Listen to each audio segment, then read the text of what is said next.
Welcome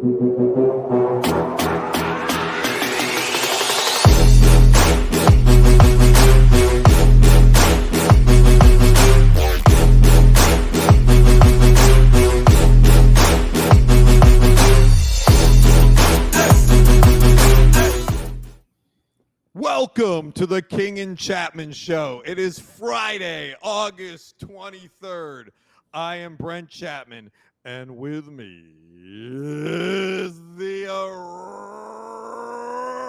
original Fab One, Jimmy.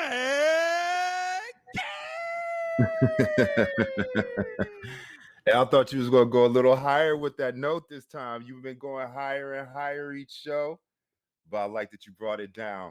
Still the best intro in all the podcasts. What's going on, B? All of Sports Talk Radio. That's it, Jimmy. That's the best intro. You know, it's because they've got fancy, videos and music playing, and we just go with the PA announcement. Old school. Old school. That's Jimmy, how it started, right? Just started with the right. mic and some words. Didn't need music. Didn't need a theme, anything. Just Fancy your personality and energy. That's all you need. So, Jimmy, we have let the fans of the King and Chapman Show down in the month of August. I think this is only like our third or fourth show of the whole month. It's Jimmy summertime. It's a summer break. It is. Some things to take care of, some loose ends to tie up. You're back on the grind. School is working with the kids, you're working with the kids at the camp. We got school starting and traveling and all sorts of things. Nate, do you have that picture of Jimmy available that I sent over? Oh, look at that, Jimmy. That is the King. Last week, Jimmy was at a big party with some of the top CIOs, that's Chief Information Officers, across the country. There he is. Look at that, the King. You looking fresh, bro. Looking fresh. I got the memo. Hey, you got me too, Nate, there? Oh, look at that guy. Looking sharp. Nice glasses. The dark frames. I like it. I think in that I'm giving a speech and I'm introducing Jimmy to the audience. That's why my hand is up, because I got to say the King. I did not do the PA voice though, did I, Jimmy? I didn't want to upstand the other guys. I do appreciate you saving me for last though, because there was some other dignitaries in the room. Nancy Lieberman was there. Yes. A couple other. Well, I did Nancy first. Mm-hmm. And I did you last. I thought that was fair. I don't know, man. I think you should introduce me first. I should be first at all times. I thought last was the priority. See, you can't win. See, that's okay, the brilliance of it, Jimmy. All right, I'll take it. That's the brilliance of it, Jimmy, because whichever one I pick, I can say, hey, you were first. Right. Hey, you were last. Exactly. All right, got to be on your toes. What do you think on your toes, B? Thank you. So, Jimmy, let's jump into it. We got a lot of football to talk about because it has been a while. The preseason is ramping up. I think this weekend is the last week of preseason games. Last night was the last preseason game for the Chicago Bears. The Bears. The number one pick. The number one. That's not the number one pick. That's Tyson Bagent. That's the backup quarterback. And he had a great game last night. So, Jimmy, here's what we got. We got the Bears went undefeated. That's right, Jimmy. Preseason champs. Jimmy, the number one pick. Now, listen to this. They beat the Texans and C.J. Stroud. They beat the Bills and Josh Allen. They beat the Bengals and Joe Burrow. And they beat the Chiefs and Patty Mahomes. So, Jimmy, does the undefeated preseason for the Bears, is that a sign they're going to have a great NFL season and make the playoffs? You ready for this, B? I'm ready. No. I thought for sure you were gonna say yes. No, absolutely not. It's the preseason. The guys that are playing right now, um, probably well, the majority won't be on a roster. The majority won't be playing. Um, the guys who are taking the large amount of the reps are backups and guys trying to make the team. So the records don't mean anything. The time that the guys got on the field don't mean anything. It all starts at zero when the preseason ends and the regular season starts. And I'll give you a perfect example of that. Oh, here The we go. Detroit Lions. I was gonna use that example. Well, that's a perfect example, B. The Detroit Lions went 4-0 in the preseason and then proceeded to go 0-16 in the regular season. Okay. So that doesn't mean anything. and and you know, I think a lot of times, that's what the preseason is for, is to kind of throw a smoke screen about like what the team really looks like and what your weapons are and what you're really trying to do until until they get into the grind. And it really doesn't start till the second, third, fourth week into the season. Yes. I completely agree with you, Jimmy. You stole my example, but I'm just gonna say you I was didn't read beat. I was read your notes. I stole your notes. That's all right. Look, the preseason is the preseason. You didn't beat Josh Allen. You beat Mitch Trubisky. You didn't beat C.J. Stroud. You beat Johnny Nobody.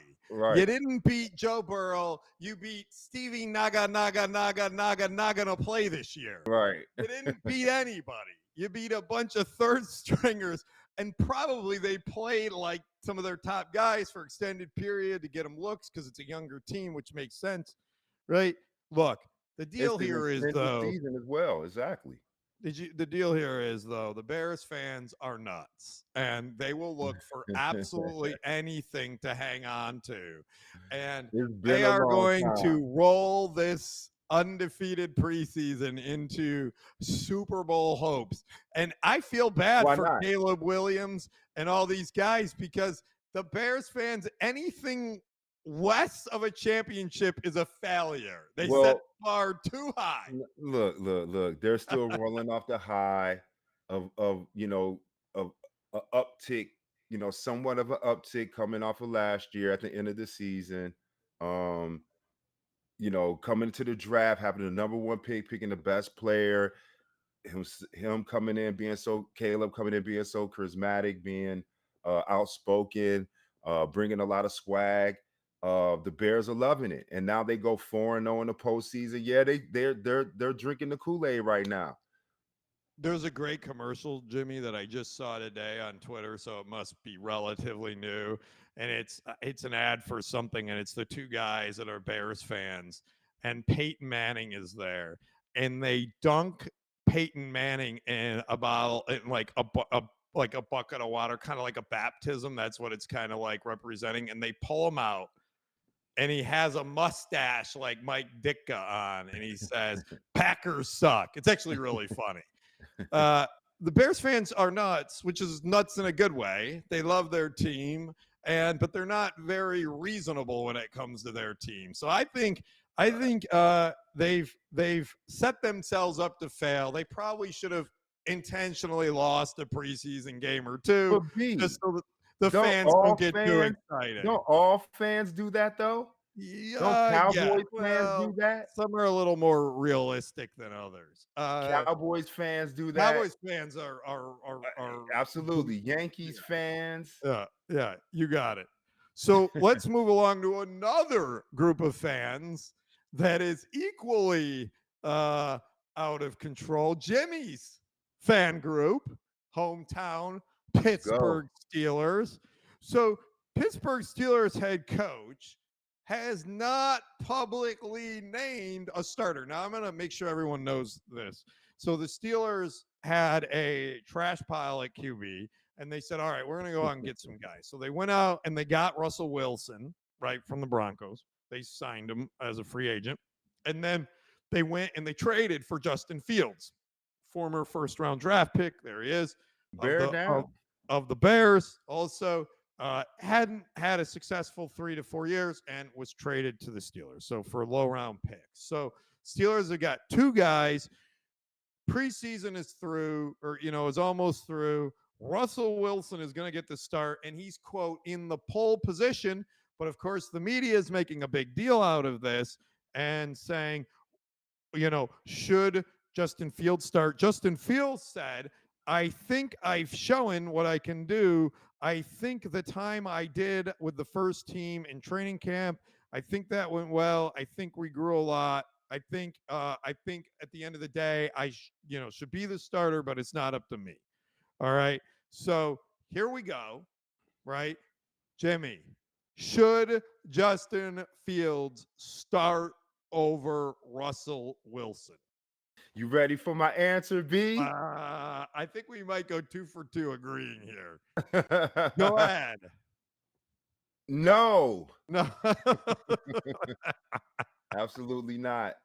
Well, I mean, knowing Mike Tomlin, being a fan of the Steelers for a long time and watching his coaching style and how he works with players and works with veterans and new players on the team that has expectations, I think he's going to find a way to make him a very good viable backup, but also give him spots and reps in the game, in live games with different packages that are more suited to his skill set level.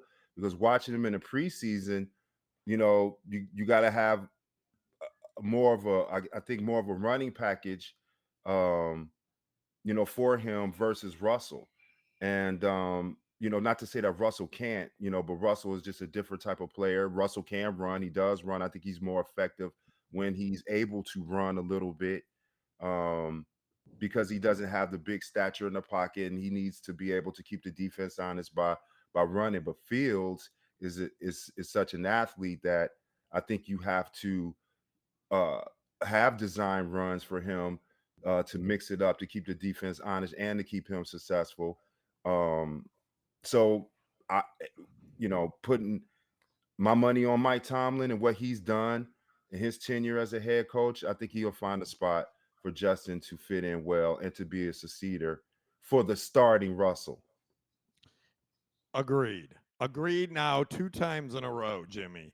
Now, if you've listened to the show before, you know that I have some distinct opinions on Justin Fields.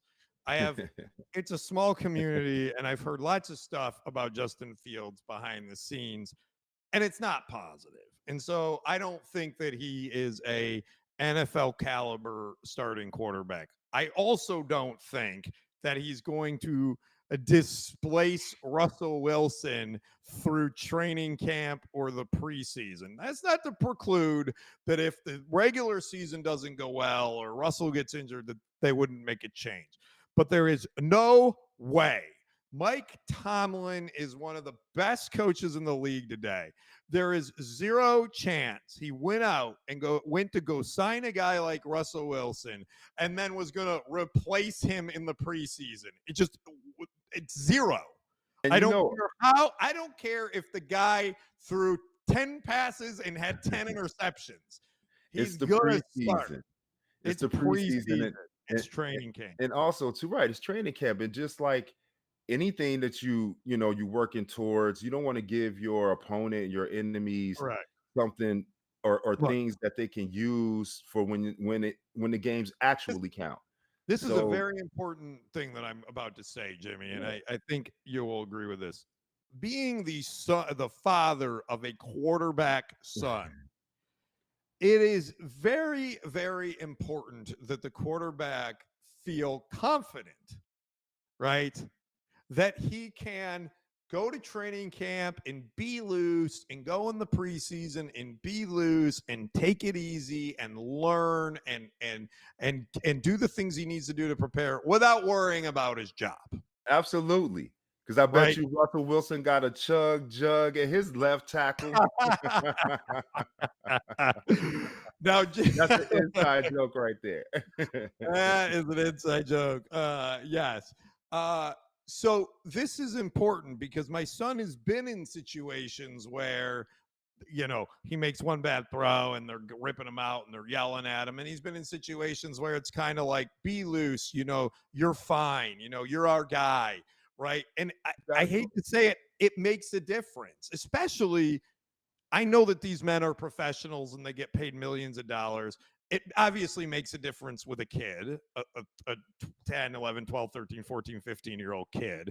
But I think it applies to just human nature, right? So, no, Russell Wilson was never at risk during the preseason.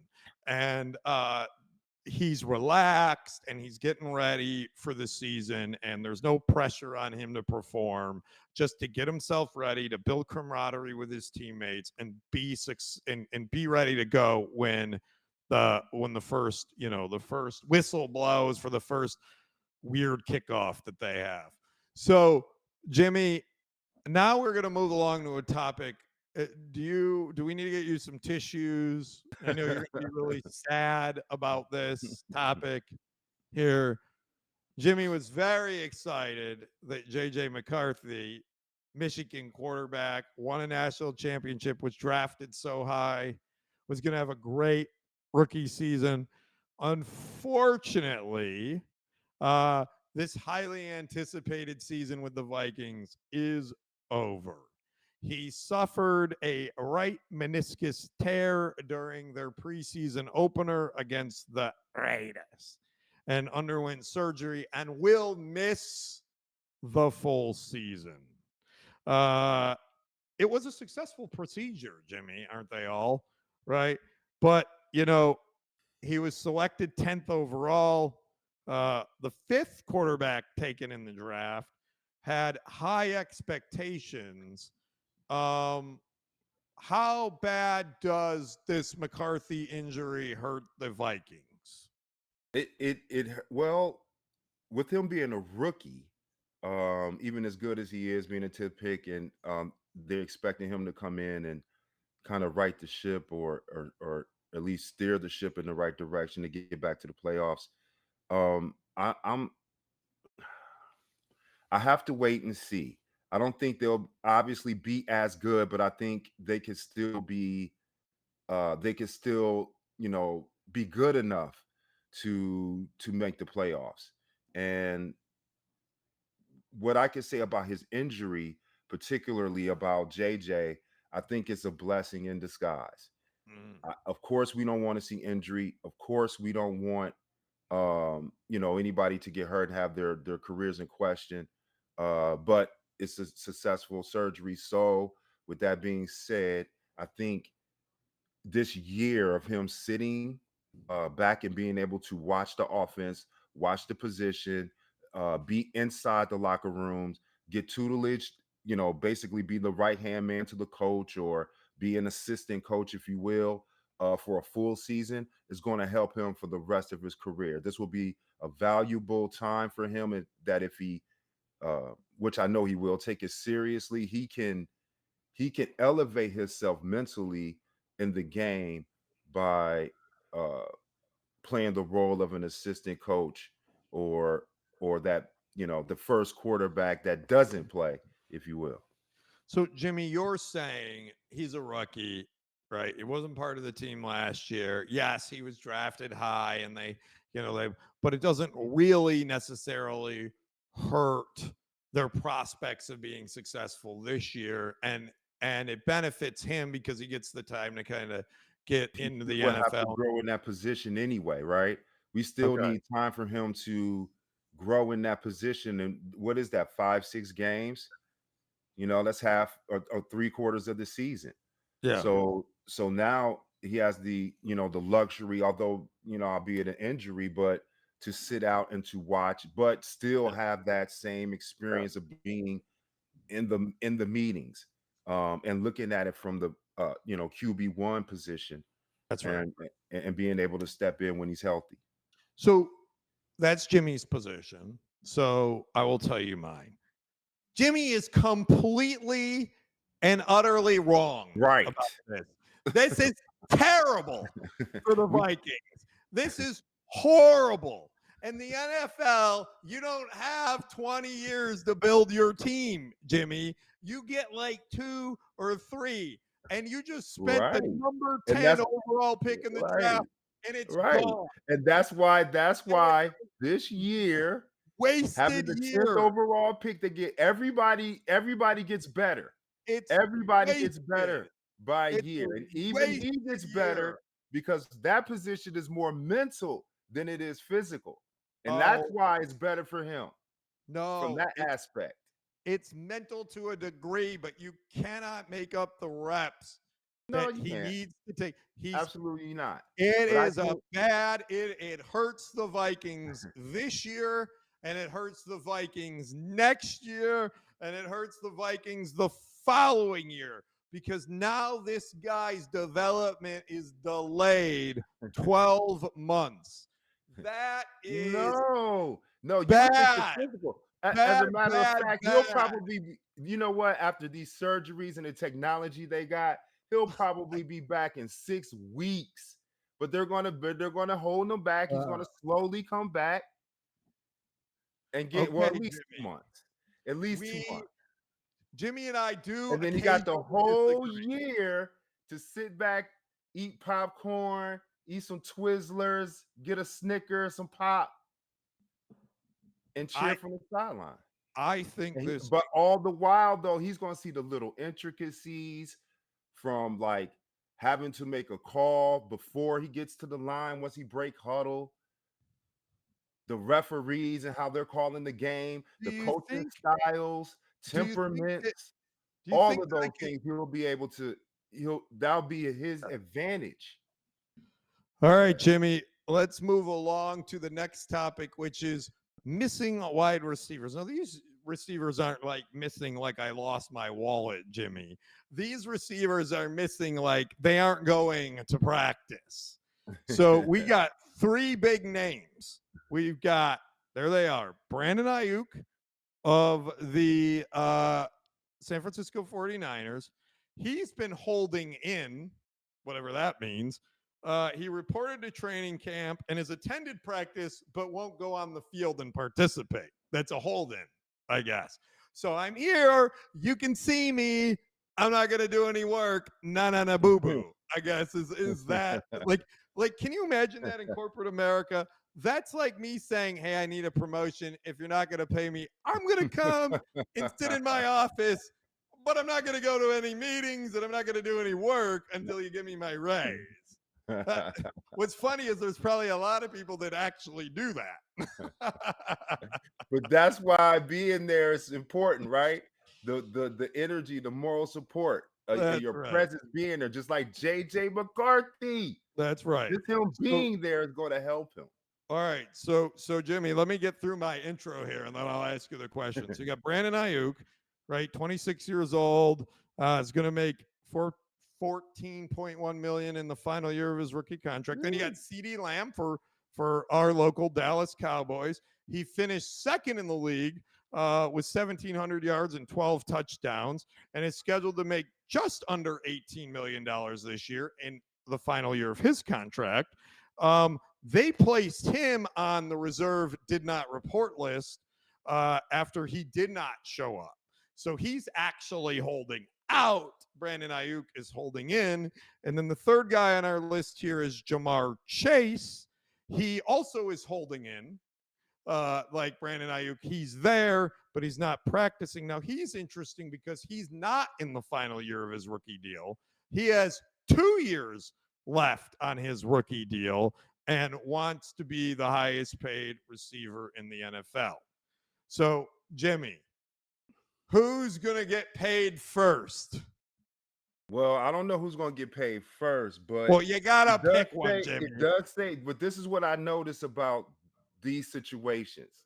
All right. It sheds light to me on the negotiations and the organizations. So we're talking about Cincinnati and we're talking about San Francisco and the Dallas. Cowboys. Yeah. And the hold-ins in Cincinnati and San Francisco, albeit they got good teams, they got good quarterbacks, they're expected to go far. San Francisco hopefully go back to the Super Bowl. Cincinnati hopefully knocks off Kansas City. That's their nemesis. And Dallas rights the ship. It gets everything together and be the star that the whole world claims them to be.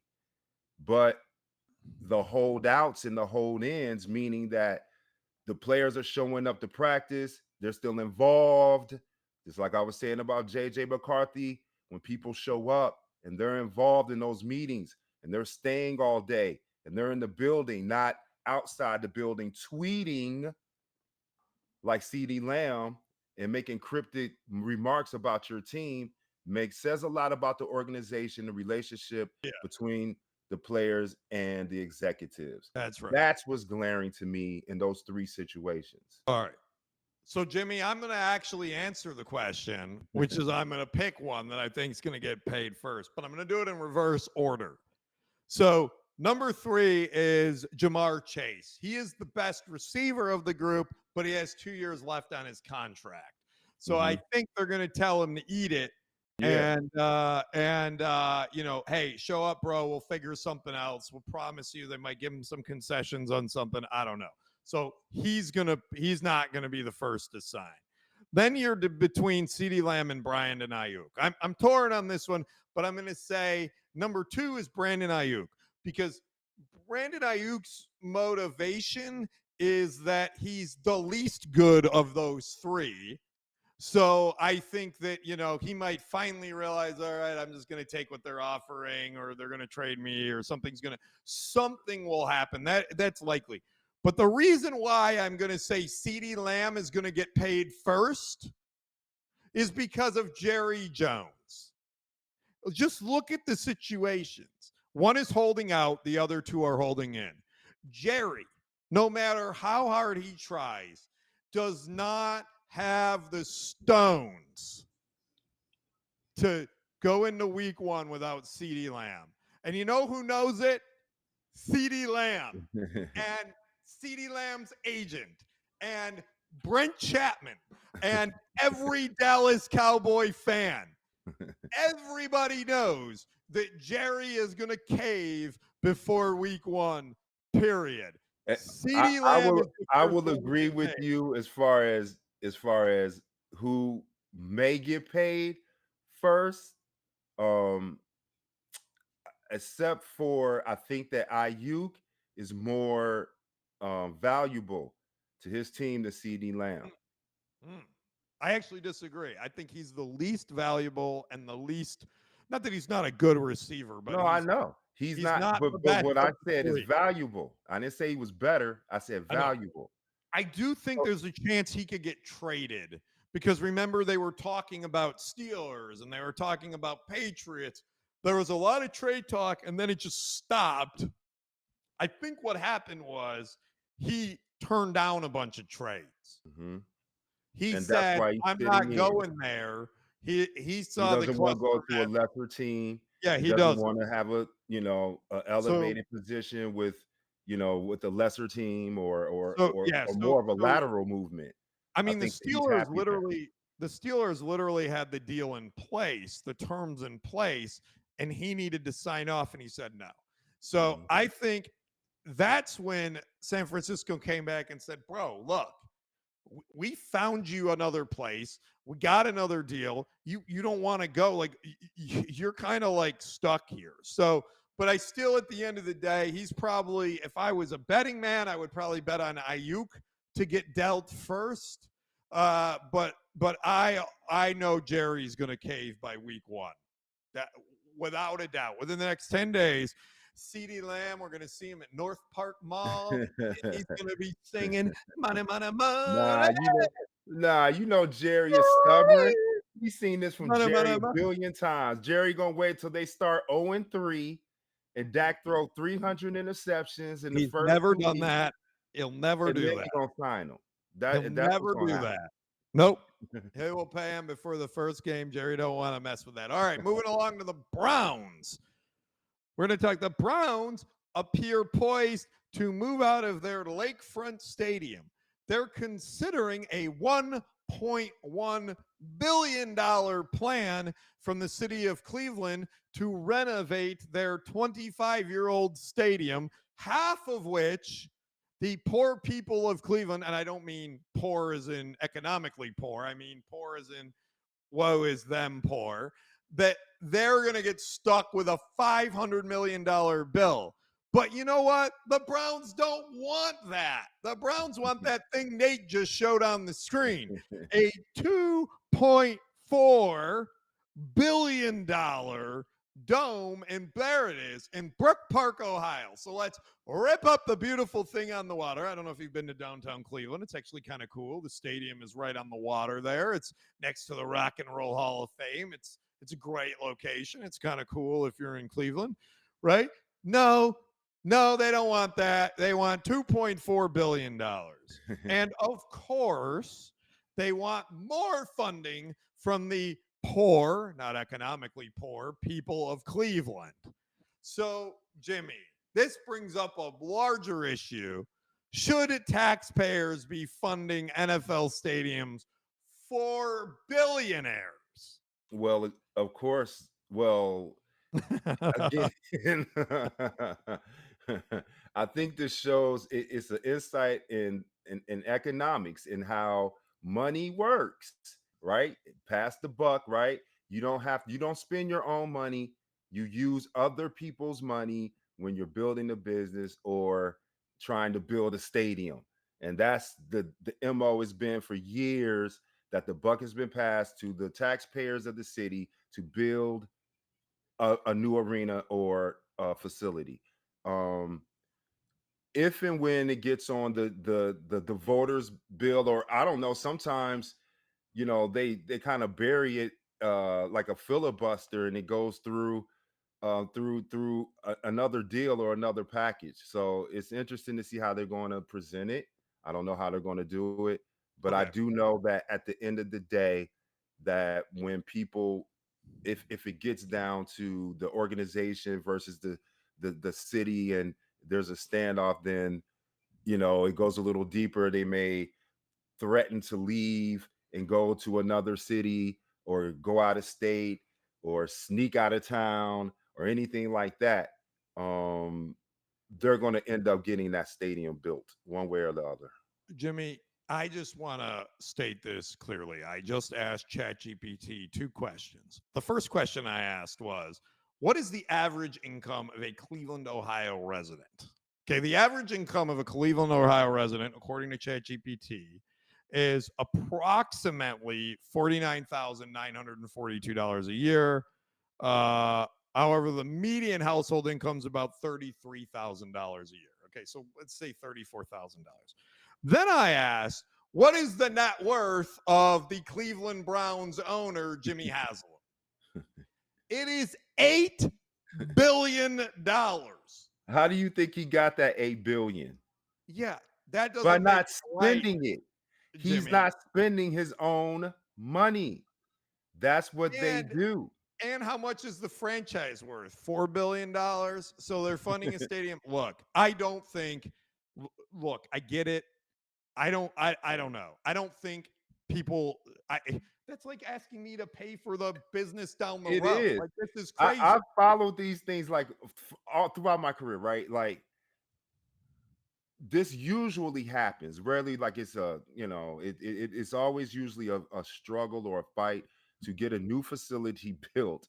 Especially when there's nothing wrong with the facility other than it's 25 years old. Because then it Well, just I would becomes a at naming least, right issue. if I make It's not $34,000 structurally a damaged. year. They just want I'm something sexy and like they already have a facility approved for 1.1 billion, but they want the 2.4 billion Yeah, facility. yeah. They already have it approved for a $500 million from the city. So here's the deal. If I make $34,000 a year and I'm buying a new stadium for $8 billion net worth Jimmy Haslam, I better be getting me some free tickets. I better get to go to those games free. I better have 50-yard line seats. I better have it perfect. The cheerleaders better be right in front of me. I better be able to have a autograph session with Yes, you will. You know whatever when? quarterback Yes, they have you after every absolutely game? will. Do you know when that will be? Never. In the spring game. Oh, That's in the it. spring game. That's Okay. your Okay. free look right there. Okay. Yes. No, I don't think taxpayers should fund NFL stadiums, but I think they get held hostage because of what it does to the local economy and it benefits them in other ways.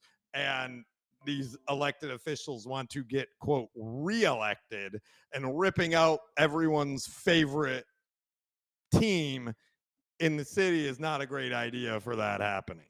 So, all right, Jimmy, we are having a lot of fun today. We're running a little long. I can't believe we talked about the Browns that long, but we're going to go into another Michigan topic, My Jimmy. God. This is a few weeks old, but I had to bring it up because we got to get your opinion on this. So the NCAA announced a 4-year show cause order for former Michigan coach on Wednesday for impermissible contact with recruits and players during the COVID-19 pandemic. So they slapped him. They put Michigan on 3 years of probation, all sorts of limits, and he's long gone. He's off in LA, in the sun, on the beach, having a great old time. He's gone. He's coaching in the pros. He's coaching on Sundays. Meanwhile, Michigan's losing scholarships and on probation and having to deal with all of this stuff. So, Jimmy, is it fair for the NCAA to punish Harbaugh now when this doesn't actually impact him? It just impacts the school that he left behind. Yes, it's completely asinine. All Oh, they're doing okay. is So saving good. face. They're trying to like act like they have more authority or to keep the authority that they have that is asinine. And this is kind of like the last hurrah for them where it's really about to expose or it's going to blow up in their faces, right? You got someone that's not coming back to college, at least in the foreseeable future or the next 4 years, and they're banning him. But the one thing that I love about uh these type of situations is that you can still stick it to the man. And I love that Michigan is honoring Jim Harbaugh to be their honorary captain for the first game of their 2025 or 2024 season. And so that shows you right there that what the university feels and how they feel about it. And the NCAA is not going to be able to do anything about it. So he's going to be honored at a college game at the University of Michigan while he's banned.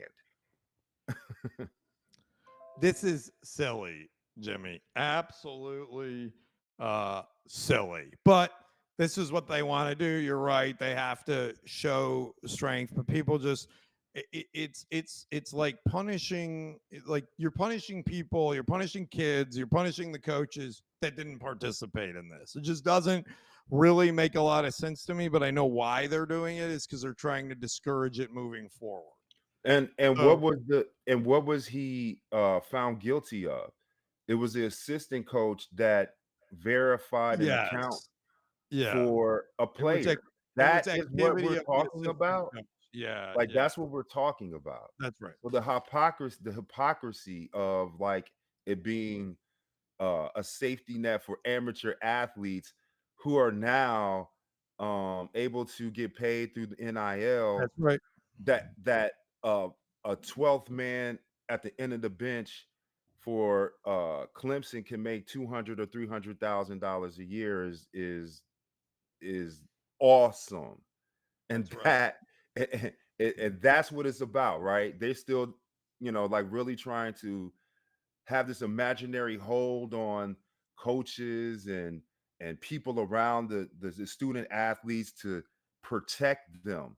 They're not doing anything for them, and it really sounds ridiculous. It looks ridiculous, and it we don't really see any purpose in it.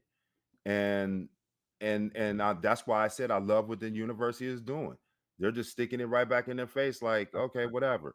You show cause, take scholarships, suspend, or whatever you got to do. We're still going to move how we move, and we're going to honor our guy who got us a national championship.